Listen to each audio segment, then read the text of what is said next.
Hello नमस्कार, mini ब्लॉगमध्ये आपलं स्वागत आहे। गावाकडून भावाची मुलं आलेली आहेत आणि 1 वर्षानंतर परत आम्ही त्यांना ह्या गार्डनमध्ये घेऊन आलेलो आहे। शर्विल काय इथे असल्यामुळे सतत जातोच कणकवलीच्या या गार्डनमध्ये।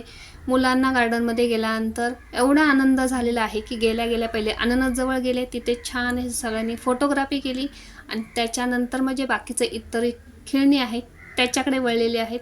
म्हणजे सीसॉ, घसरगुंडी जे काय आहे उपलब्ध त्याच्यावरती सगळ्यांचा मोर्चा चालू आहे। एक जण गेलं की त्याच्या पाठोपाठ बाकीचे 4 जण हे जातातच। फक्त पुढाकार कोणीतरी घेतला पाहिजे आणि मनसोक्त अगदी आनंद लुटायचा चालू आहे। इकडे बघा हे डकचं पूर्ण मोडलेलं आहे, तरी पण आम्ही खेळायचं सोडणार नाही, तरी आमचं ह्याच्यावरती खेळायचं हे चालूच आहे। घसरगुंडीवरती सुद्धा तसंच आहे, एक जण गेला की त्याच्या पाठोपाठ बाकीचे सुद्धा गेलेले आहेत। इथे नंबर लागलेले आहेत खेळायचे।